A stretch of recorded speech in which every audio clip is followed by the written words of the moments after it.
बिस्मिल्लाहिर्रहमानिर्रहीम। अस्सलाम वालेकुम नाज़रीन, live with doctor Shahid Masood के साथ मैं हूं नायला अली।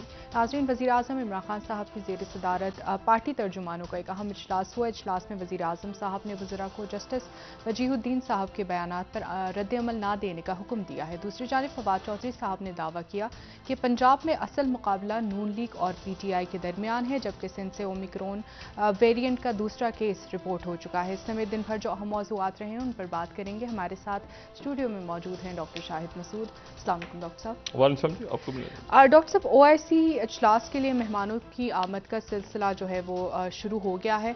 क्या समझ रहे हैं कि क्या मुस्लिम उम्मा मुत्तहिद होकर इस प्लेटफॉर्म पे अहम फैसले कर सकेंगे और खित्ते के हालात और ख़ासकर अफगानिस्तान के मामलात पर क्या बातचीत हो सके? देखिए, मुस्लिम उम्मा लफ्ज़ तो बहुत अच्छा है, लेकिन रियलिटी ये है कि मुस्लिम उम्मा तो नहीं है, रियासतें हैं, ममालिक हैं।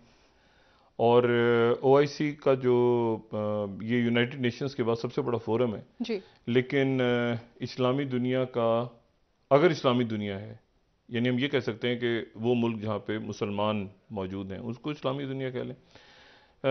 वहीं पर सबसे ज़्यादा खून खराबा हुआ, वहीं पे लड़ाई झगड़े हुए पिछले 50 सालों में कम से कम। दूसरी जंग अजीम के बाद से अगर वॉर्स को देख लें तो ज़्यादातर तो मशरिक़ वस्ता में हुई या बाकी मुल्कों में हुई। तो उन मौके पे OIC का वो OIC मजाक बन गया था। तो OIC ने कोई रोल अपना प्ले नहीं किया जो उसका रोल था एक ज़माने में। तो एक मतलब अरब मुल्क दूसरे अरब मुल्क से लड़ रहा है, या एक अरब मुल्क जो है वो नॉन अरब मुल्क से लड़ रहा है, तो रियासतें और मुल्क अपने अब फैसले खुद कर रहे हैं, ठीक है। और इस तरह के जो फोरम्स हैं उनकी ज़रूरत आने वाले दिनों में किस हद तक रहती है, कितना वो इफ़ेक्टिव है। मिसाल के तौर पे अगर मतलब लिबिया के अंदर खाना जंगी हो रही है, यमन में खाना जंगी हो रही है, इराक में खाना जंगी हो रही है, शाम में खाना जंगी हो रही है, तो इसका क्या हल है। अफगानिस्तान में इतने साल जो कुछ होता रहा, तो इसका क्या हल तलाश किया OIC ने, ये OIC खुद जानती है। यमन में हो रहा है मसला, तो ये तो मुसलमान मुल्क लड़ रहे हैं ना, सूडान में खाना जंगी जारी है, तो अब देखते हैं। लेकिन ये चूँकि इंसानी मामले के ऊपर हो रहा है, तो मैं इसको OIC को से ज़्यादा मैं इसमें ये देखना चाह रहा हूँ कि जो दुनिया है, क्योंकि इसमें OIC से हट के P5 ममालिक भी हैं, और P5 में कोई भी यानी जो परमानेंट 5 हैं अक़वाम मुत्तहिदा के, उनमें कोई भी मुस्लिम मुल्क नहीं है। तो देखना ये कि अमेरिका, रशिया, चाइना और जर्मनी, फ्रांस, जर्मनी को तो बुलाया गया है, जर्मनी उसका मेंबर नहीं है P5 का। जर्मनी चूँकि शिकस्त खा गया था दूसरी जंग अजीम में, फातहीन जो थे दूसरी जंग अजीम के वो P5 में गए थे। जो हार गए थे मुल्क वो तो नहीं थे। हालांकि जर्मनी आज यूरोप के अंदर एक बहुत बड़ी कुव्वत है, लेकिन जर्मनी उसका मेंबर नहीं है। तो ये एक अजीब व गरीब सा एक अक़वाम मुत्तहिदा का सिलसिला बना हुआ है दूसरी जंग अजीम के बाद का। लेकिन यह है कि देखते हैं कि इसमें OIC जो है उसका जो आप समझ लें कि डिफेक्टो उसकी सरबराही है वो सऊदी अरब के पास है। और सऊदी अरब ने एक कलीदी किरदार हमेशा अदा किया है, हमेशा अदा किया है। लेकिन पिछले चंद सालों के दौरान OIC का कोई फाल किरदार हमें नजर नहीं आया, बल्कि GCC भी टूट गई। OIC तो बात की बात है, वो जो GCC थी वो भी टूट गई। यानी एक OIC है जो मुसलमान है, फिर एक अरब लीग है जिसमें सिर्फ अरब हैं, फिर एक GCC है जिसमें सिर्फ खलीजी ममालिक हैं। तो एक मतलब बड़ा स्यापा, दरमियाना स्यापा, छोटा स्यापा, इस तरह करके। तो लेकिन मसला ये है कि वो छोटा स्यापा टूट गया था, तो बड़ा स्यापा अरब लीग जो है वो मतलब ये बशारुल असद अरब थे, सद्दाम हुसैन अरब थे, क्या बना क्या नहीं बना अरब। एक अजीब तमाशा हुआ है, वो ये है कि GCC से जो खलीजी मुल्कों की कौंसिल है उसमें एक खलीजी मुल्क निकल गया। जो अरब लीग है जिसमें अरब सारे इकट्ठे हैं, उसमें से एक अरब निकल गए। मतलब ये कैसे मुमकिन है? बड़ी अजीब, लेकिन ये अजीब है, बस है तो है। OIC की रुकनीतें भी मुअत्तल होती रही हैं माजी में ममालिक की। तो बस अब देखें इसमें अमेरिका का क्या रोल होता है, जर्मनी का क्या होता है, रशिया, चाइना, ये सारे लोग आ रहे हैं। और दीदा दिल फर्शे रहा OIC, अल्लाह करे कि एक कोई वहाँ से आवाज़ आए, तवान आवाज़ उठे, और सऊदी अरेबिया और जो मुस्लिम ममालिक हैं वो एक भरपूर कुव्वत के साथ उभर के सामने आए, जिसके आसार हमें फिलहाल तो नजर नहीं आते। लेकिन ये चूंकि 41 साल बाद हो रहा है इजलास इस किस्म का, तो इसलिए उम्मीद की जा सकती है और दुआ की जा सकती है कि कोई जो है वो इंसानी, देखिए ना कितने हजारों लाखों लोग मर गए हैं खाना जंगियों में पिछले 10-15 साल में, तो ओआईसी ने तो कुछ भी नहीं किया। तो अब अल्लाह करे कि ओआईसी जो है वो कुछ करे और वहाँ से कोई तवाना आवाज़ ऐसी उठे जो कि हाँ, और बाकी दुनिया में भी मुसलमान जहाँ जहाँ पे हैं वो अपनी तिजारत को एक तरफ रख के, अगर हमारे जो इस्लामी ममालिक हैं ओआईसी के अरकान अपनी तिजारत और आलू प्याज और चटनी और इसकी तिजारत को साइड पे रख के अगर वो देखें, तो फिर उनको बहुत जगहों पे जुल्म होता नजर आएगा। ठीक है, मशरिक़ वस्ता में भी नज़र आएगा, अफ्रीका में भी नज़र आएगा, उनको ये इस्लामोफोबिया भी नज़र आएगा, उनको कश्मीर भी नज़र आएगा, उनको काफ़ी कुछ नज़र आएगा। लेकिन ये है कि वो उसके लिए ज़रूरी है कि ये आलू प्याज चटनी की तिजारत को एक दफ़ा साइड पे रखें और मुनसिफाना दहशत गर्दी को एक तरफ करके, दहशत गर्दी अपनी जगह की इशू है, लेकिन इंसानी हकूक़ की बुनियाद पर उनको देखना पड़ेगा। वरना इस फोरम की कोई ज़रूरत नहीं है ना ओआईसी की, ये तो फिर ऐसे ही यूनाइटेड नेशंस की तरह एक डिबेटिंग क्लब सा बना हुआ है। एक तो ये बात हो गई। तो दीदा दिल फरशेरा हमारे यहाँ मेहमान तशरीफ़ ला रहे हैं, हम उनका ज़बरदस्त अंदाज में इस्तकबाल करेंगे और नुमाइंदगान ख़ुसूसी अफ़गानिस्तान के मुख्तलिफ़ ममालिक से आ रहे हैं, उनका भी हम इस्तकबाल करेंगे। जो मुल्क इसमें नहीं आ रहे उन्होंने भी अपनी इमदाद ऑफ़र की है, उनका भी जो है वो शुक्रिया कि वो भी सारे इंडिया, देखिए ना इंडिया इसमें नहीं है लेकिन इंडिया की तरफ से एड अफगानिस्तान को जा रही है, जो कि बहुत अच्छा स्टेप है, जो खुशाइन बात है। और अगर उनके डिप्लोमेटिक ताल्लुकात बहाल होते हैं तो वो भी अच्छी बात होगी, ठीक है ना, मतलब ग्राउंड रियलिटी अच्छी बात होगी, अच्छा होगा कि अफगानिस्तान के अमन के लिए जो है वो और वहाँ के अवाम के अमन के लिए सब जो है वो पिछली रंजिशें छोड़ के, हाँ वो जो इशू है कि दहशतगर्दी नहीं होनी चाहिए, बिल्कुल नहीं होनी चाहिए, इंक्लूसिव गवर्नमेंट्स क्या दुनिया चाह रही है वो होनी चाहिए सारा, तो वो उसके ऊपर बात करके और हमें आगे बढ़ना चाहिए।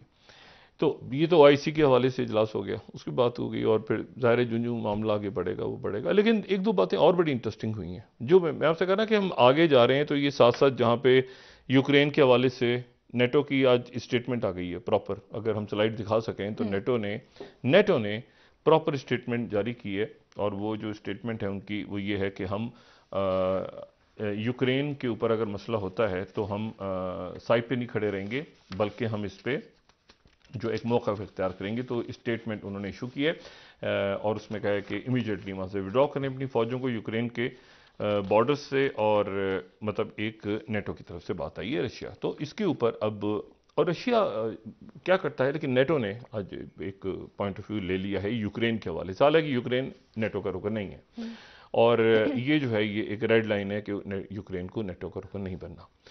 दूसरा जो एक बड़ी इंपॉर्टेंट स्टेटमेंट है आज जो आई है वहाँ से रशिया से, वो रॉयटर्स की जो पहली स्लाइड है, वो रशियन सेंट्रल बैंक्स जो हैं वो बैन करने का सोच रहे हैं क्रिप्टो करेंसीज को, ठीक है।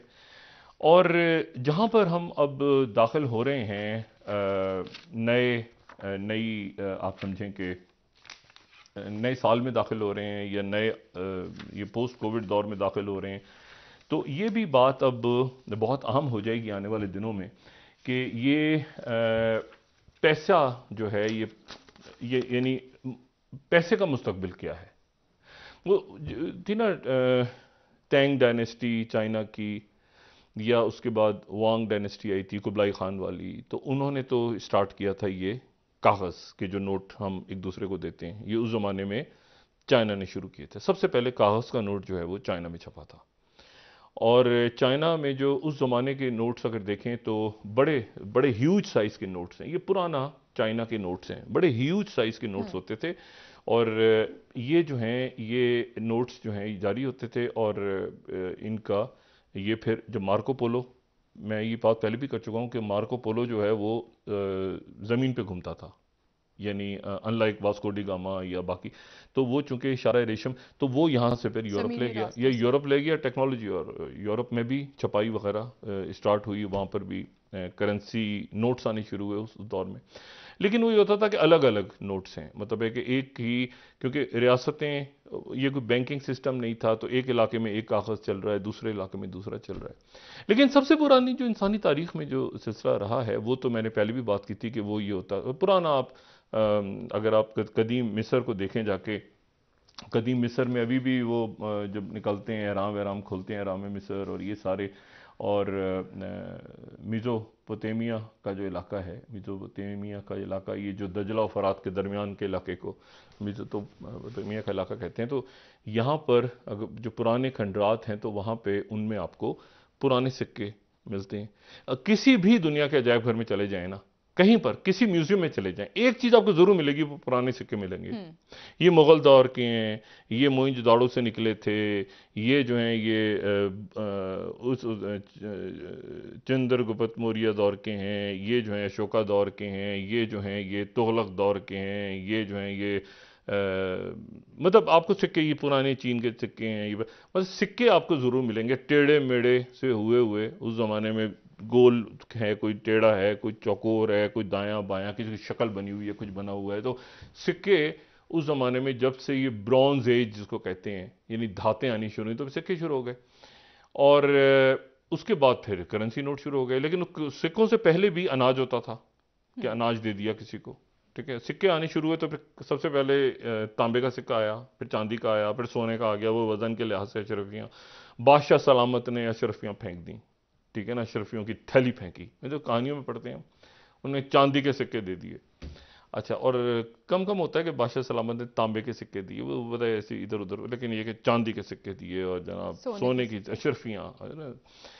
तो अच्छा, अब इसमें जो है वो उसके बाद जो है वो फिर ये करेंसी आगे बढ़ती गई, पैसा आगे बढ़ता गया, आगे बढ़ते बढ़ते करेंसी नोट्स आ गए, और करेंसी नोट्स आ गए। और ये बैंक ऑफ इंग्लैंड, ये 19वीं सदी में उन्होंने छोटे छोटे करेंसी नोट्स तो बनने शुरू करे थे। बैंक ऑफ इंग्लैंड वाला जब आया कि सेंट्रल बैंक होगा, तो बैंक ऑफ इंग्लैंड ने पाउंड निकाल दिया। उसके बाद फिर फेडरल रिजर्व बैंक ने ये कहा कि सब, बहुत से हर जगह करेंसी छप रही थी। डॉलर जो है वो एक ज़माने में 10,000 का डॉलर होता था, 10,000 का नोट होता था डॉलर्स का। एक ज़माने में 5,000 का नोट भी होता था डॉलर्स का। अब अगर आप हिस्ट्री पढ़े ना करेंसीज की, 5,000 का नोट भी है डॉलर्स का, और 10,000 का नोट भी है, और 1,000 का नोट भी है। ये पुराने नोट्स आपको मिलेंगे। और शुरू शुरू में ये देखें, ये देखें, ये $55 का एक नोट है। ये सबसे, ये किस ज़माने का डॉलर है, आप सोचें ज़रा, ये किस ज़माने का डॉलर है, ठीक है। $55, ये है 1779 का ये इशू है, ठीक है। ये कांग्रेस ने, ये सबसे पहले जब डॉलर शॉर्ट होता है तो ये उस जमाने का डॉलर हम दिखा रहे हैं। लेकिन एनीवे, तो मैं ये कह रहा हूँ कि ऊपर नीचे दाएं बाएं, पहले वो ये जो मौजूदा डॉलर भी है, इसका साइज के ऊपर बड़ी बहस चलती रही कि साइज कितना लंबा, बड़ा सा होता था डॉलर, तो छोटा साइज कर दिया। फिर उसके बाद उसको सुर्ख रंग की स्टैंप लगी होती थी, फिर उन्होंने कहा नहीं, सुर्ख नहीं लगी, ब्लू कलर की स्टैंप लगेगी। तो मतलब ये करेंसीज जो हैं, ये नोट्स ने, करेंसीज ने शक्लें इख्तियार की। अब देखिए ना, जब पाकिस्तान बना है, पाकिस्तान 14 अगस्त को, तो उसके बाद से आप देख लें कि वो मतलब है कि पैसा होता था, पैसे से 5 पैसे होते थे, 10 पैसे। लोगों से पूछेंगे यार 5 पैसे 10 पैसे होंगे क्या, ये क्या चीज़ होती थी। तो पैसा गायब हो गया, उसके बाद 5 पैसे का होता था, फिर 10 पैसे का होता था, फिर 8 आने होते थे, फिर तो वो सारा 50 पैसे होते थे, बड़े होते थे, मतलब बड़ा 8 आने बड़े होते थे। अब आपको लोग पूछेंगे आना क्या चीज़ है, तो समझाना मुश्किल। अब तो 100 रुपये 1000 रुपये का ही नहीं पता। लेकिन एक ज़माने में ये आना और 8 आने और 1 रुपया बड़ी चीज़ होती थी, ठीक है। और इसमें मतलब पूरे पूरे घर का खर्चा जो है वो चंद रुपयों में और आनों में और इस तरह से एक दिन का निकलता था। चंद रुपए मैक्सिमम हो गए या तो। अच्छा, एनीवे, तो ये करते करते करते खैर आगे चले गए, आगे चले जाए। ये मैं बता रहा हूँ कि करेंसी चलती रही, पैसों से लेन देन होता रहा, इतनी बड़ी गड्डियाँ बनी हुई हैं, और ये जनाब दे रहे हैं सारा। और उनको उन पैसों का ये होता था कि उनको सोने के साथ लिंक करते थे। वो बात मैं पहले कर चुका हूँ। लेकिन फिर उसके बाद ये होता है कि 1960 में एक और तरीका निकलता है, और वो जो तरीका निकलता है वो, उसको निकालने का जो सहरा है वो जाता है इंटरबैंक एक कंपनी कंपनी एक अमेरिका में बनती है, और वो कंपनी जो है इंटरबैंक कार्ड निकालती है। ये इंटरबैंक कार्ड जो है फिर उसके, ये बड़ी खुफिया सी चीज़ है। ये बैंक ऑफ अमेरिका तो अलग है, ये इंटरबैंक वाला कार्ड जो है ना, ये शुरू शुरू में निकलता है और ये सिर्फ 8 या 10 लोगों को इशू होता है। अच्छा। हाँ, ये 1966 तक। और ये जो है ना, इसमें ये है कि ये एक खामोशी सी एक चीज़ है, बस वो चंद ही लोगों को दुनिया में पता है। 1960 से 66 तो 8-10 लोगों को इशू हुआ है। और फिर बैंक ऑफ अमेरिका वालों ने एक अपना मुकाबले पे कार्ड निकाल दिया, वो उसका नाम जो है वो अमेरिका कार्ड रख दिया था। अच्छा, और ये जो है ये बैंक ऑफ अमेरिका ने अमेरिका कार्ड रख दिया था। तो ये आगे चलते चलते बैंक अमेरिका कार्ड, ये देखें कैसा लग रहा है। बैंक अमेरिका कार्ड ये दुनिया का सबसे पहला क्रेडिट कार्ड है 1959 में। ये जॉन स्मिथ जो है, इनको पहला क्रेडिट कार्ड दुनिया में जो इस्तेमाल हुआ वो 1959 में हुआ। अच्छा, और ये यानी एक्सपायरी डेट है, सॉरी 1959 एक्सपायरी डेट है, ये इसका नंबर है। अच्छा, लेकिन इंपॉर्टेंट बात ये है कि ये जो अमेरिकन बैंक वाला कार्ड है, ये आगे जाके वीजा बन गया। सही, ठीक। वीजा, ठीक है। और जो इंटर बैंक था वो आगे जाके ये मास्टर कार्ड जो है वो inter bank card master card बन गया। और ये तो यार पासपोर्ट वाला वीजा दिखा रहे हो, हाँ ये वीजा दिखाए ना ये वीजा जो है। अच्छा, वीजा और मास्टर कार्ड ये जो हैं, ये दोनों क्रेडिट कार्ड नहीं होते, ये ध्यान में रखिए, ये दोनों क्रेडिट कार्ड नहीं है। क्रेडिट कार्ड जो है वो कोई बैंक इशू करता है या कोई मालियाती अदारा इशू करता है, कोई और इशू करता है, वो ये दो कंपनी हैं, मास्टर कार्ड और वीजा, ये उन बैंकों के साथ, मतलब किसी बैंक में आपका अकाउंट है, मतलब यूबीएल में है या एमिरेट्स बैंक में है या कोई बार्कले बैंक में है या किसी दुनिया के और किसी अदारे में, तो वीजा और जो मास्टर कार्ड हैं वो आपको क्रेडिट कार्ड नहीं इशू करेंगे कि ये भाई मास्टर कार्ड आप रख लें, ये नहीं। वो जो बैंक का कार्ड होगा उसके नीचे लिखा होगा कि ये वीजा है या मास्टर। तो मास्टर कार्ड और वीजा जो है वो अपनी सर्विसेज प्रोवाइड करते हैं, लंबी कहानी। और दो, लेकिन इसके अलावा जो एक तीसरी कंपनी है जो अमेरिकन एक्सप्रेस है, वो अपना क्रेडिट कार्ड भी इशू करती है, ठीक है। तो ये जो है ये इंपॉर्टेंट बात है। और इसी तरह से डिस्कवर वाले जो हैं वो भी अपना क्रेडिट कार्ड, ये 4 बड़ी कंपनी है दुनिया में, 4 बड़ी कंपनियां क्रेडिट कार्ड्स की। लेकिन जेल में रखें, 2 कंपनियां क्रेडिट कार्ड इशू नहीं करती, 2 कंपनियां क्रेडिट कार्ड इशू करती हैं। 2 कंपनियां दूसरों को डील करके फिर उनकी ट्रांजैक्शंस के साथ अपना एक थोड़ा छोटा सा बिल्कुल माइनर सा लेती हैं, लेकिन वो बहुत बड़ी चीज होती है कि वीजा कार्ड है मेरे पास मास्टर कार्ड है, इस तरह से। और क्रेडिट कार्ड और डेबिट कार्ड का तो हर एक को पता है। अच्छा, उसको छोड़ें। लेकिन उसके बाद तो यहां से डिजिटल स्टार्ट हो गया, थोड़ा सा डिजिटल काम शुरू हो गया ना, एटीएम, क्रेडिट कार्ड, अब पैसा लें, पैसा उठाएं, आ गया डिजिटल दुनिया जानी शुरू हो गई, डिजिटल करेंसी की तरफ जानी शुरू हो गई। लेकिन उसके बाद ये लोगों का एहसास हुआ कि यार एक मिनट, ये कोविड के दौरान तो बहुत ही ज्यादा हो गया, और कोविड से पहले भी था, लेकिन कोविड के दौरान ज्यादा एहसास हुआ कि यार ये पैसे भेजना तो बड़ा मसला हो गया कि एक जगह दूसरे का पैसे भेजने हैं तो दरमियान में बैंक आया हुआ है, मतलब हर जगह बैंक है। मतलब आप अगर या बैंक है या कोई एक्सचेंज है, और एक्सचेंज जो है वो भी एक तरह से सरकारी है ना, दरमियान में सरकार ने किसी मनी एक्सचेंज वाले को दिया हुआ है ठेका, अगर चाइना में, पाकिस्तान में, इंडिया में, यूएई में, कहीं पर, सऊदी अरब में, तो दरमियान में वो रियासत ही है ना। तो रियासत जो है, आप उनको पासपोर्ट दें, पासपोर्ट दिखाएंगे सबसे पहले, आईडी कार्ड दें, आईडी कार्ड दिखाएंगे, अच्छा जी ये इतने पैसे इस अकाउंट में इस तारीख को भेजिए, ये ले लें आप। तो आप आ गए, तो दरमियान में उन्होंने अपना कमीशन भी काटा और आपका रिकॉर्ड भी उसमें डल गया कि ये इतने पैसे भेजे थे, इस मुल्क से इस मुल्क भेजे थे। तो वो किसी वक्त भी सरकार आके आपको पकड़ ली और पूछेगी कि पैसे कहाँ से आए, ट्रांजैक्शन कहाँ से थी, ठीक है। तभी तो ये दही वाला और फालूदा वाला और इस तरह के करैक्टर निकलते हैं ना, क्योंकि मसला है कि पैसे कैसे गए, कभी निकलते हैं कभी नहीं निकलते, जो भी ये मामला। अच्छा, बहरहाल अब इशू ये है कि वो दरमियान में बैंक आ रहा है, हर जगह बैंक आ रहा है बीच में। अच्छा, हवाला जो है, हवाला भी खतरनाक है, इसलिए कि जो हवाला करने वाला है उसको पकड़ लिया तो उसने बता दिया कि भाई मैंने तो इतने लोगों के इतने पैसे दिए हैं। वो भी तो कि हिसाब किताब लिख रहा है ना कि सऊदी अरब से मैंने इतने रियाल उठाए थे, तो इतने रियाल उठा के मैंने केरला भेजे थे, और केरला नहीं तो ढाका भेजे थे, ढाका नहीं तो कराची या लाहौर या पेशावर भेजे थे या कब। तो वो कहीं ना कहीं तो खाता लिखा जा रहा है। तो ये दरमियान वाले बंदे को कैसे निकाला जाए बीच में, कि डायरेक्ट पैसा इधर से उधर चला जाए, बीच में कोई ना हो। तो वहां पर फिर क्रिप्टो करेंसी आती है, ठीक है। और क्रिप्टो करेंसी जो है वो रियासतें उससे परेशान होती हैं, क्योंकि रियासतों का कंट्रोल खत्म हो गया। क्रिप्ट का मतलब है, करप्ट नहीं कह रहा मैं, क्रिप्ट आई। क्रिप्ट का मतलब ये है, वैसे तो खैर जहां पैसा आएगा तो उसको क्रिप्टो करेंसी तो नहीं कहते, क्रिप्टो। तो क्रिप्ट का मतलब ये है कि वो एनक्रिप्टेड है। एनक्रिप्शन जैसे होती है ना, जैसे मिसाल के तौर पे क्रिप्टोग्राफी में एनक्रिप्शन ये होती है कि जैसे ये टेलीफोन है मिसाल के तौर पे, तो इस पे एक कोड होगा, ठीक है ना, वो आपने एक ऐसे करके टेलीफोन का एक इलेक्ट्रॉनिक कोड होगा, या वो फेशियल रिकग्निशन होगी, या आपका पासवर्ड होगा, ठीक है। तो इसी तरह से ये एनक्रिप्टेड है।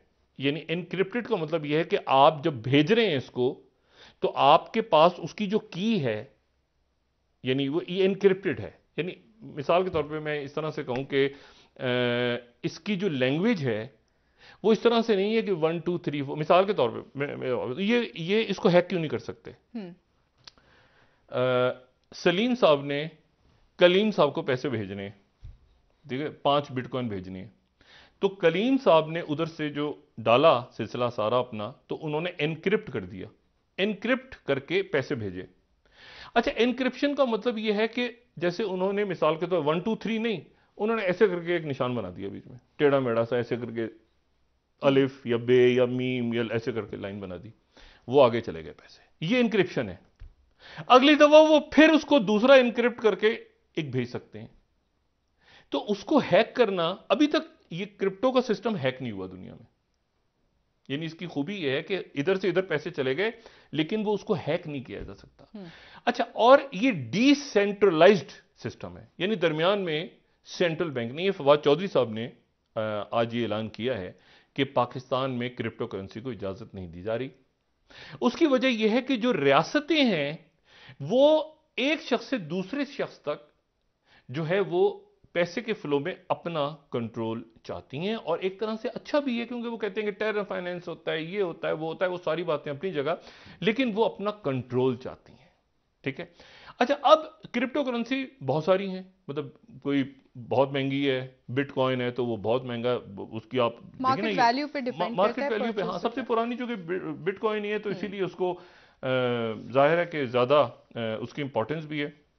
और ये बाइंग भी ज्यादा होती है, सतोशी नेकोमोटा, ये पता नहीं कोई साहब थे, कोई बंदा था, कौन था, उसने ये जो इकोनॉमिक क्राइसिस आया 2008 का, उसने उसके बाद उसने ये सारा प्लान किया। मुख्तलिफ लोग आके क्लेम कर चुके हैं, बस इतना पता है कि ये कोई आदमी जापान का, ये फर्जी तस्वीर है, ये कोई बंदा है, कोई लोगों का ग्रुप है, किसी को नहीं पता चला आज तक, ठीक है। लेकिन अगर आप देखें ना, बहुत सारे बिटकॉइंस हैं, रिपल है, इसमें एथेरियम है, एथेरियम सेकंड नंबर पे है, उसके बाद जो नेम है, आईकॉन। तो एक कोई है, कोई 40,000, कोई 50,000 डॉलर का मिलेगा, कोई आपको 4,000 का मिल जाएगा, कोई आपको 20 डॉलर का मिल जाएगा। हाँ, मतलब है कि मुख्तलिफ इसकी कीमतें हैं कि कितना वो ज्यादा इस वक्त मार्केट में उसका क्या रेट है। सबसे पुराना, सबसे ज्यादा चूंकि पुराना बिटकॉइन है, तो इसलिए बिटकॉइन में ज्यादा लोग कर रहे हैं, लेकिन उसके बाद बाकी जो हैं वो भी मौजूद है मार्केट में। 7,000 इस साल नई क्रिप्टो करेंसीज आ जाएंगी, यानी 2022 में 7,000 क्रिप्टो करेंसीज आ जाएंगी नई। अच्छा, अब इधर से इधर जा रहा है पैसा, तो दरमियान में हिसाब किताब कैसे हो रहा है? दरमियान में हिसाब किताब ऐसे हो रहा है कि एक जगह पर एक नेटवर्क है, उस नेटवर्क में लोग बैठ के और उसको, उसके अंदर हिसाब किताब तय कर रहे हैं, और वो हिसाब किताब या रसीदें कह लें या उसको लेजर कह लें, उसको जो भी कह लें, और वो एक फाइल है, उसको कहते हैं ब्लॉक, ठीक है। उस ब्लॉक के अंदर सारा रिकॉर्ड मौजूद है, 5,000 ट्रांजैक्शंस हुई हैं, दूसरा है, तीसरा है, और सारी मिल जाए आपस में, तो वो बन जाती है ब्लॉकचेन। ये वो ब्लॉकचेन है बीच में। और ब्लॉकचेन को जो लोग चला रहे हैं, अब उनको क्या फायदा है ब्लॉकचेन का? उनको तो कोई फायदा नहीं है। फायदा उनको ये है कि वो जो सारी ट्रांजैक्शंस का ये देख रहे हैं पूरा सिस्टम, उस सिस्टम के नतीजे में उन्हें जो दिहाड़ी मिलेगी, जो मजदूरी मिलेगी, वो बिटकॉइन की शक्ल में होगी। तो बिटकॉइन अगर आपने लेने हैं तो उसके दो तरीके हैं। एक तो ये कि अपना बिटकॉइन बनाएं, वही बड़ी बहुत ज्यादा बिजली, पूरा पता चला कि रावलपिंडी इस्लामाबाद की बिजली खा गए, छापा मारा, छापा पड़ा, केस बनाया, या पैसे पकड़े आपसे, जो भी करना है, जो भी हिसाब किताब चल रहा है पाकिस्तान में, उसके मुताबिक आपको पकड़ा, आपसे पूछा किसके बच्चे हो, किसके कोई है तो नहीं जानने वाला, बड़ा आदमी तो छोड़ दिया, छोटा आदमी तो अंदर डाल दिया। छोटा आदमी तो ऐसे काम ही नहीं करेगा, वैसे वो तो बेचारा जेब काटते हुए पकड़ा जाएगा। अच्छा, लेकिन ये है कि उसको पूरे को एक तो बहुत required है। इलेक्ट्रिसिटी और रिसोर्सेज, सुपर कंप्यूटर, ये वो बहुत लंबा चौड़ा हिसाब किताब। दूसरा ये है कि आप बने बनाए जो हैं वो कॉइन बेस पे जाके या जो दूसरे जो एक्सचेंजेस बने हुए हैं वहां से आप खरीद लें, ठीक है। और ख़रीदने के बाद जो है वो मुख्तलिफ एक्सचेंज वगैरह बने हुए हैं जो काम कर रहे हैं ऑनलाइन, और उनसे आप बिटकॉइन ले लें। और तीसरा ये है कि पीयर टू पीयर जिसे कहते हैं कि किसी बंदे से आप कांटेक्ट करें और वो जिसके बिटकॉइन पास ऑलरेडी हो, ठीक है, वो पड़ा हो सारा। अच्छा, इसको ये जो प्रोसेस है इसको कहते हैं माइनिंग, ठीक है। ये माइनिंग कर, इसको बिटकॉइन बनाना और इसको आगे पीछे करना, ये लंबी चल। यहाँ इसको इस तरह से समझें। अब मैं एक और मिसाल देता हूँ। मिसाल के तौर पे इंतहाई बुरी और भोंडी मिसाल है, इसके अलावा कुछ ज़हन में नहीं आ रही।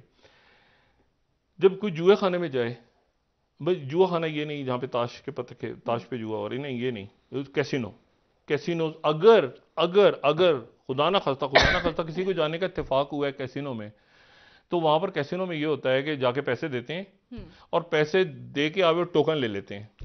तो टोकन की कीमत होती है, आप समझ लें कि वो बिटकॉइन है, ठीक है। उस टोकन के ऊपर फिर वो रशियन रोलेट खेलें, वो सारा वो जो जेम्स बॉन्ड भी फिल्मों में रख के बैठा होता है दोनों तरफ, ठीक है। अच्छा, और उसके बाद वो जो है वो उसकी एक प्राइस है, ठीक है। 100 है, $100 है, $1000 है, $5000 है, मिलियन लोग लेके वहां चले गए। और कैसीनोज जो हैं, लेकिन कैसीनोज देखिए ना, अब क्या हुआ कि एक जमाने में तो जुए की इजाजत नहीं थी, ये कैसीनोज तो गैर, लेकिन फिर तय ये हुआ, रियासतों ने फिर उसके बाद ये कहा कि नहीं, इसको रोकना तो मुश्किल है, लोग तो जुआ खेलेंगे। ये क्रिप्टो करेंसी के साथ भी ऐसे ही होने जा रहा है। क्रिप्टो करेंसी से रियासतें लड़ रही हैं, आखिर में मुकमुका होगा। क्रिप्टो करेंसी के बगैर आगे मुस्तकबिल में ये चलेगा सिस्टम, ये कैसे चलेगा, कैसे रियासतें डील करेंगी, मैं आपको सिर्फ कैसीनो के हवाले से बताता हूं कि कैसीनोज, भाई जुआ तो लोगों ने खेलना है, लोग तो जुआरी हैं, ठीक है। लोगों ने $10 डाल के $100 बनाने और $100 लुटाने, घर भी बिक जाए उसमें, नशा पड़ गया तो पड़ गया।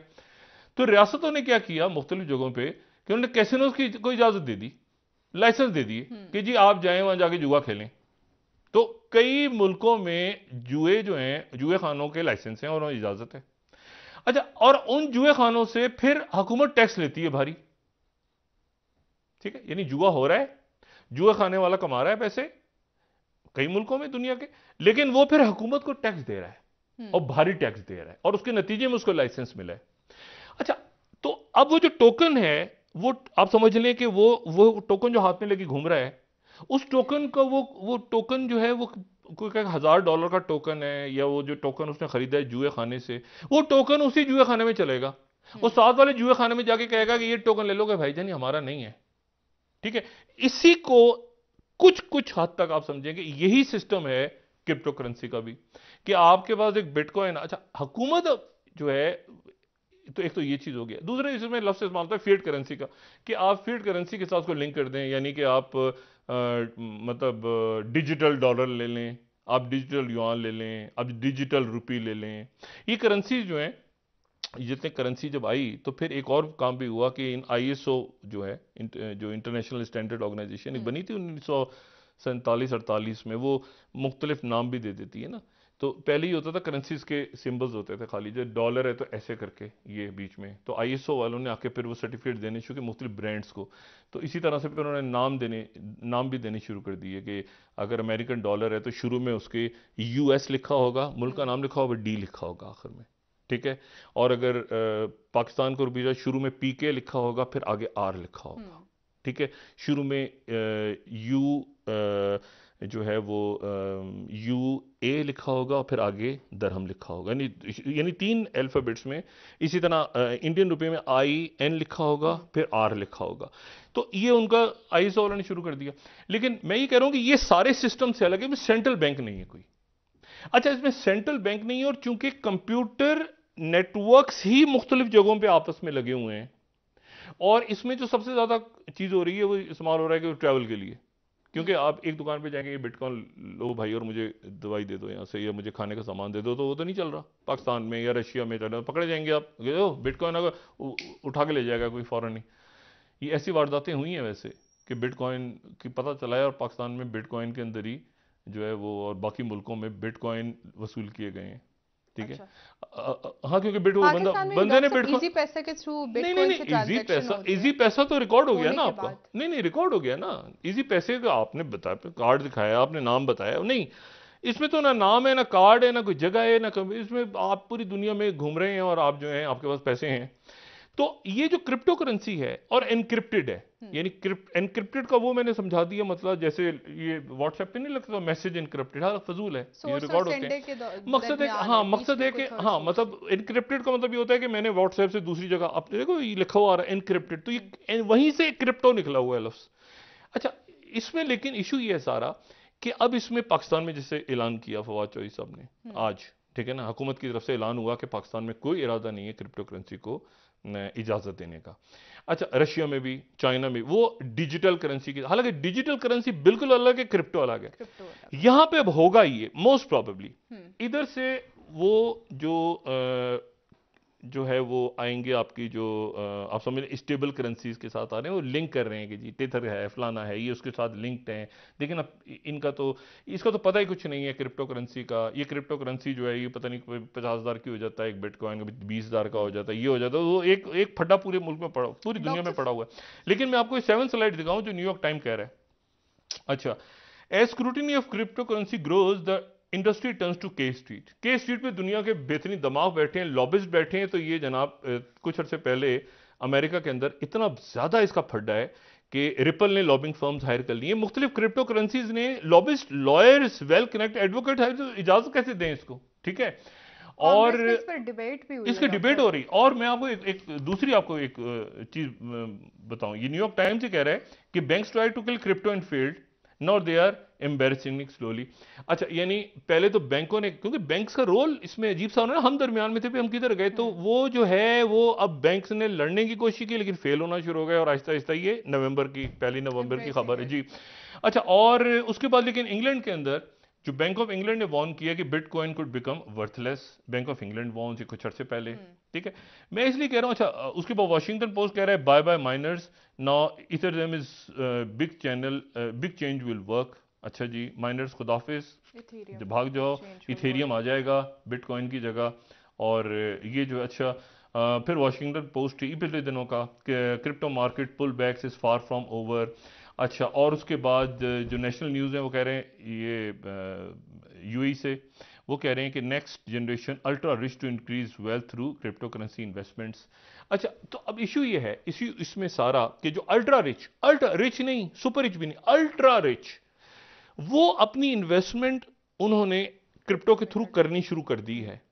और इसमें अपने ही कई लोगों ने ब्लॉकचेन्स के ऊपर इन्वेस्टमेंट कर दी है, यानी बजाय इसके वो अपने ही माइनिंग खुद कर रहे हैं। 21,000 कॉइन बनने हैं टोटल बिटकॉइन के। बिटकॉइन 21,000 से ज्यादा नहीं बनेंगे, यानी जब भी बनने हैं उसकी लिमिट 21,000 होगी। कोई 18,000 के करीब बन चुके हैं और इधर ही घूम रहे हैं दुनिया में, ठीक है। और कई ट्रिलियन की इकोनॉमी है जो कि बिटकॉइंस के अंदर घूम रही है, और कई मुल्कों की जो टोटल बजट है उससे भी ज्यादा इकोनॉमी, 7 ट्रिलियन एक बड़ी अमाउंट है। तो अब वो इसमें क्रिप्टो में घूम रही है। इस क्रिप्टो के पीछे लगी हुई है रियासतें, स्टेट्स के, पता चले कि ये क्रिप्टो किसकी है और इसके ऊपर टैक्स कैसे नाफिज होगा। तो डॉक्टर साहब, अब जैसे आपने माइनिंग का जिक्र किया, अगर तमाम रियासतें और हुकूमतें अपना ही कोई कॉइन तारुफ करा वो दें या डिजिटल, लॉन्च वो तो कर डिजिटल लें, कॉइन होगा ना, वो तो क्रिप्टो में ही अगर ले आए नहीं माइनिंग के नहीं जरिए। क्रिप्टो में नहीं ला सकते ना अपना, क्रिप्टो में कैसे लें? क्रिप्टो का तो काम ही है कि हुकूमत को पता ना चले। अच्छा, खुफिया। क्रिप्टो का तो काम ही ये है ना कि बीच में सेंट्रल बैंक ना हो, हमारा पैसा ना ले, उनका क्या ताल्लुक है हमारे पैसे से, मैं जानूं वो जाने, उसमें हुकूमत कहां से आ गई टैक्स लेने। तो क्रिप्टो का तो काम ही है कि बीच में कोई सेंट्रल अथॉरिटी ना हो, जो भी काम हो रहा है वो ब्लॉकचेन वाले कई दुनिया में बैठ के कर रहे हैं, और उसको एक ब्लॉक खत्म हो गया दूसरे पे डाल दिया, दूसरा वो ब्लॉकचेन बढ़ते जा रहे हैं। तो उसमें इशू ये है कि जब हुकूमत इशू करेगी, चाहे वो डिजिटल हो, चाहे वो किसी के साथ उसको स्टेबल करेंसी है कि मतलब मुख्तलिफ स्टेबल करेंसीज भी आ रही है ना कि जी इसके साथ लिंक्ड है, तो देखें आप इसको, जैसे फेसबुक की आ रही तो स्टेबल, जैसे फेसबुक है तो स्टेबल करेंसी है, देखें फेसबुक है पीछे, ठीक है ना, मतलब गूगल वाले करेंसी लाते हैं तो गूगल है पीछे, कोई अदारा है। लेकिन क्रिप्टो वाले कहते हैं कि नहीं वो क्रिप्टो नहीं है, वो स्टेबल है। क्रिप्टो कुछ और है, क्रिप्टो के बीच में ये गूगल, फेसबुक कोई नहीं पीछे है, कोई वैल्यू नहीं है। नहीं, इसके पीछे कोई मल्टी नेशनल Tangible। कंपनी हमारा खाता नहीं लिख रही बैठ के, ठीक है। हम खुद ही अपने नेटवर्क के थ्रू एक Distribution कर रहे हैं। अपना काम कर रहे हैं, हाँ। और ये काम करके कभी हमें घाटा होता है, कभी हमें फायदा होता है, घाटा होता है, फायदा होता है, लेकिन मसला है कि तिगनी का नाच इन्होंने नचा दिया है, ठीक है। अभी तक इनको ये नहीं पता कि ये बिटकॉइन वाला जो बंदा था, ये बंदा था है कौन? कौन? हाँ, मतलब उस बंदे के, वो बंदा गायब हुआ है, और उसके बारे में आखिरी इतला ये है कि वो जो 47 साल का है अभी, यानी अच्छा, उसकी, हाँ, भी अभी यंग है, 47 हाँ साल हाँ, अभी और कहीं कर रहा होगा ना बैठ के, वो भी कोई अपना दिमाग लगा रहा होगा कि भाई ये जो नाका मोतो है, इसकी एक अच्छे खासे बड़ी उम्र के आदमी की तस्वीर आ जाती है, मगर असल जो बात है वो ये कि ये 47 ईयर्स का है अभी, सही, ठीक है ना। डॉक्टर साहब ब्रेक ले लेते हैं ये तो वापस। आदमी मुझे 47 से ज्यादा, मैंने ना कई लोगों ने सामने आके क्लेम कर दिया है कि हम ही नका मोतो हैं। अच्छा, ठीक, डॉक्टर साहब बात करेंगे आपसे मजीद। नाजरीन, एक ब्रेक हमारे साथ नाम रहिए। कितना अजीब से है, नका मोतो। ब्रेक ले लेते हैं नाजरीन।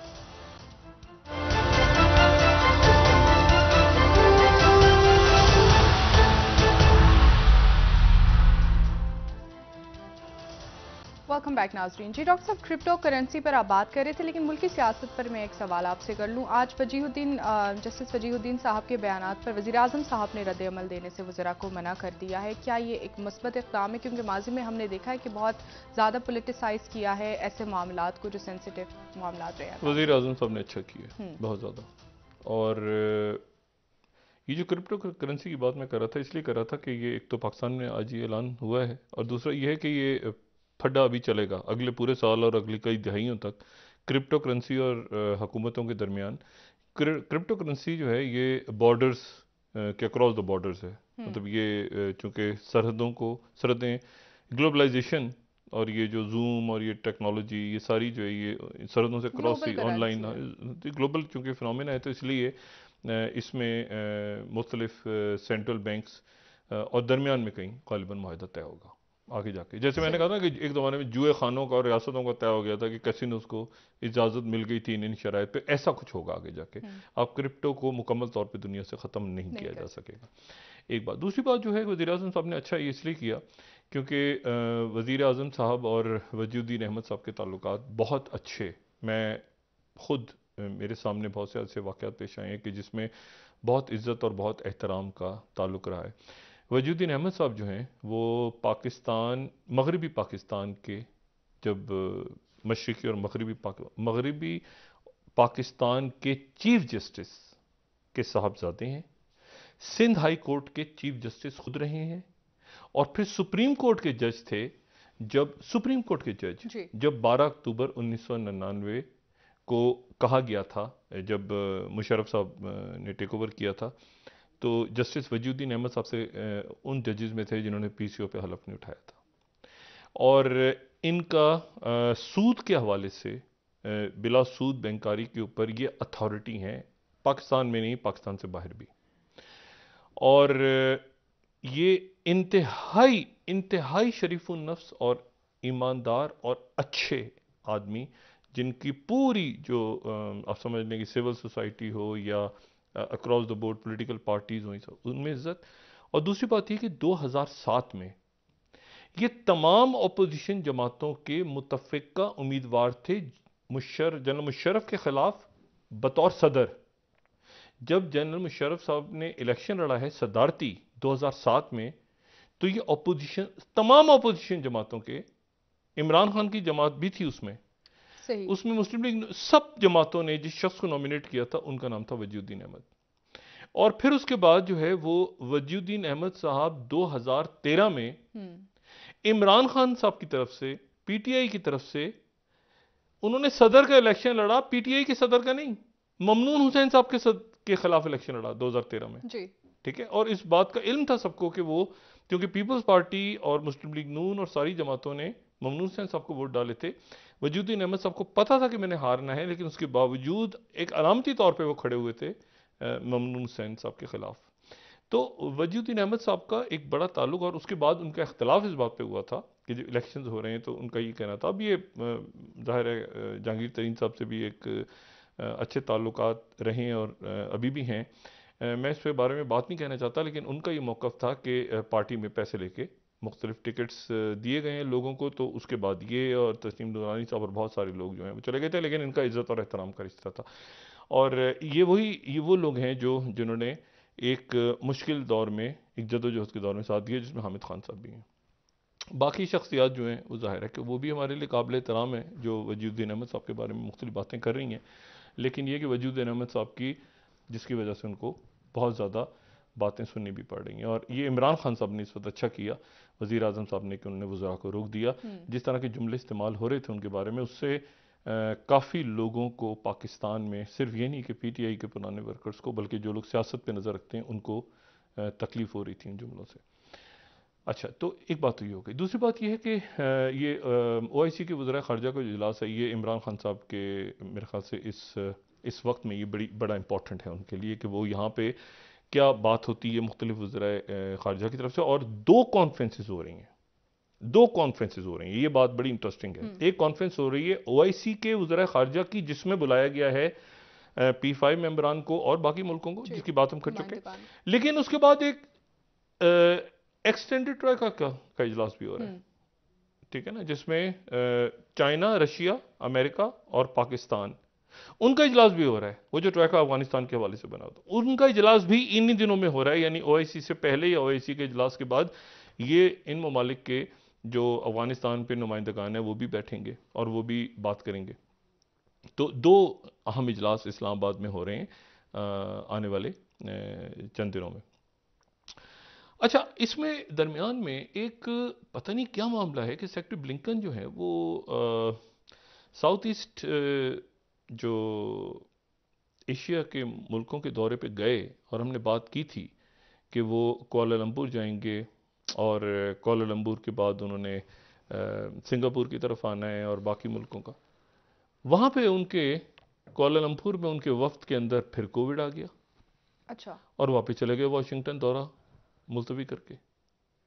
ये कुछ अजीब सा मामला। इससे पहले याद है कैमिला हैरिस जो नायब सदर हैं वो आई थी, तो वो जो है वो उनको हवाना सिंड्रोम हो गया था उनके वहाँ पे डिप्लोमेट्स को, और उसकी आज तक तहकीकात हो रही है कि वो हवाना सिंड्रोम क्या था, क्यों होता है, कैसे होता है, एक पुरस्कार सा था।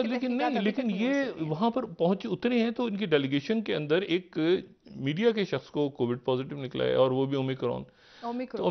तो उसके नतीजे में वो सारा दौरा वारा ख़त्म करके वो वापस चले गए हैं, जो बड़ी बदमज़गी हुई है। और चाइना ने इसके ऊपर जो है वो, चाइना तो जाहिर है कि रिएक्शन देता है फिर अपनी ग्लोबल टाइम्स के थ्रू। तो उन्होंने ये 14वीं जो स्लाइड है कि Blinken shutter diplomacy in south Asia beaten by corona virus, कि जो डिप्लोमेसी थी उसको कोरोना वायरस खा गया। तो ये उन्होंने एक अजीब सी वो दरमियान में एक तबसरा इसके ऊपर किया है। अच्छा, दूसरी जो बात है देखें वो ये है कि एक मुआहदा तय पा गया है ईरान का जौहरी प्रोग्राम के हवाले से, और उसमें ईरान का कहना यह है कि हमने एक एग्रीमेंट ऐसा तय पाया है जिसमें IAEA के लोग जो हैं वो उनको हमने लिमिटेड एक्सेस दी है अपनी जौहरी तनसीबात से।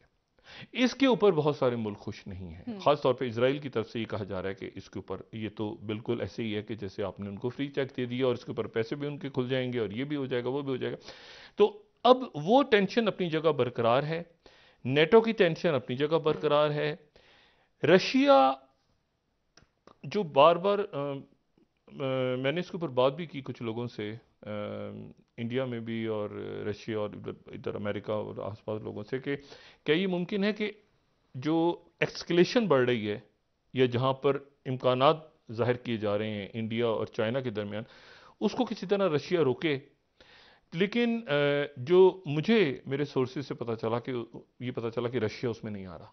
अच्छा, रशिया दरमियान में नहीं आ रहा, मीडिएटर का भी रोल नहीं रशिया रोल नहीं प्ले करेगा, और एक हद तक रशिया जाएगा। और ये बात जो है वो सिर्फ इस हद तक जाएगा कि वो मीटिंग्स जो RIC की मीटिंग है वो, लेकिन अगर वो इंडिया के, वो कहते हैं कि इंडिया का एटीट्यूड क्या होता है आने वाले दिनों में अमेरिका के हवाले से, अगर बहुत ज़्यादा इंडिया का एटीट्यूड अमेरिका के साथ गया तो फिर चाइना जो है वो एग्रेशन में आएगा, रशिया बिल्कुल। तो ये अभी देखें, ये टेक्नोलॉजी बड़ी कॉम्प्लेक्स, मैंने टेक वॉर हो रही है। अब टेक वॉर की जब बात है ना, इसमें क्रिप्टो करेंसीज का भी रोल है, क्योंकि क्रिप्टो करेंसीज के थ्रू कैसे मुख्तलिफ नॉन स्टेट एक्टर्स या इवन स्टेट एक्टर्स, क्योंकि ये देखें जो चाइना की क्रिप्टो करेंसी है, चाइना में बिटकॉइन या बाकी उनके अपने वो वहाँ पे कंट्रोल कर रहे हैं। इंडिया अपने तौर पे उनकी सुप्रीम कोर्ट का एक फैसला है, उनके बैंक्स के अंदर, मतलब रियासतें इसको क्रिप्टो करेंसी के हवाले से अभी तक कंफ्यूज्ड हैं, लेकिन इसको रोक नहीं सकेंगे क्योंकि ये किसी रियासत के शख्स की इजाद नहीं है। ये एक ऐसे आदमी की इजाद है जिसका अभी तक नाम ही नहीं पता, लेकिन वो बहरहाल वो दाखिल हो गया, ठीक है ना। जैसे ये नहीं पता चला मैं कि कोविड कहाँ से स्टार्ट हुआ था, ये नहीं पता बिटकॉइन कहाँ से स्टार्ट हुआ, यानी कि आप इसे कंट्रोल नहीं कर सकते। नहीं, इसे कंट्रोल नहीं कर सकते, कोई पॉलिसी बनानी, क्योंकि देखें जब उसको क्रैक नहीं कर सका कोई, जब, और मैंने अब तक इनक्रिप्टेड इस तरह से है कि हर दफा उसकी आप चेंज करें पासवर्ड, हर दफा कोड चेंज करें। तो मैंने इस पे कुछ बहुत मोतबर शख्सियत दुनिया की, उनसे मैंने, मतलब दुनिया की जो इस क्रिप्टो करेंसी, और मैंने उनसे पूछा, मैंने कहा जी आपकी क्या नज़र है इस पे, आप इसको क्रैक कर लेते हैं? उन्होंने कहा हम क्रैक कर लेते हैं। उन्होंने कहा हाँ, उन्होंने कहा हम इसको क्रैक करना जानते हैं, हम इसको देख रहे हैं। तो मैंने कहा जी अच्छा, मैंने कहा क्योंकि टेरर फाइनेंसिंग बाकी सारी चीज़ें तो ये जो, उन्होंने कहा नहीं, एक ख़ास लेवल पे जाके फिर इंटेलिजेंस शेयरिंग होती है, एक ख़ास लेवल पे जाके मुल्क एक दूसरे से, उनको मिसाल के तौर पे अगर कोई साइबर अटैक हो रहा है और हैकर्स को पे किया जा रहा है, तो हैकर्स को पता चला कि उनको, तो वो एक ख़ास जगह रियासत के नॉलेज। लेकिन पाकिस्तान इंडिया के दरमियान भी हमेशा डीजीएमओ की लाइन खुली होती है ना, अचानक के पता चला कोई हल्की सी कोई गलतफहमी पैदा हुई, उसको दो न्यूक्लियर पावर्स हैं तो भाई अचानक कुछ मसला में एक्सीडेंटल वॉर ना हो जाए पाकिस्तान और इंडिया के दरमियान। ये बड़ा हमेशा, कहीं दुनिया में ऐसी जगह नहीं है जहाँ दो बॉर्डर्स बिल्कुल साथ साथ ऐसे न्यूक्लियर वेपन्स खड़े हों, तो वो बहुत इंपॉर्टेंट होता है कि हॉटलाइन को आप ओपन रखें, बहाल रखें और कोई गलतफहमी पैदा ना हो। और इसीलिए ये एक्सीडेंटल वॉर्स का ख़तरा है, ये जहाँ पे आर्मीनिया, अज़रबैजान, रशिया, नेटो, देखें ना दरमियान में कोई मैसेज गलत चला गया, कोई बात गलत चली गई, कोई मैसेज। अच्छा, इसी तरह से अब लोग इंतज़ार कर रहे हैं कि नॉर्थ कोरिया को दुनिया भूल गई है कि नॉर्थ कोरिया भी था, और नॉर्थ कोरिया जो है, ये किम जोंग यून जो है, वो नहीं आए सामने, उनका एक आध कोई तस्वीर आई है उनकी इस पूरे अरसे में, उनकी बहन जो है वो सामने आई, हमें याद है कि जब वो साउथ कोरिया के हवाले से, लेकिन नॉर्थ कोरिया को दुनिया भूल गई है।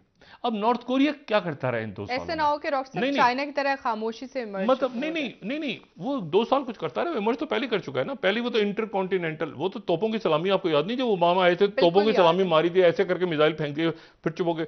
तो अब वो क्या करते हैं, ये एक सवाल है कि यहां से वो कैसे इमर्ज होते हैं। और दूसरा ये है कि बोरिस जॉनसन एक अपनी बड़ी इंपॉर्टेंट सीट उनकी पार्टी टोरीज लूज कर गई लिबरल डेमोक्रेट्स के अगेंस्ट, जो कि 200 साल से उनके पास थी।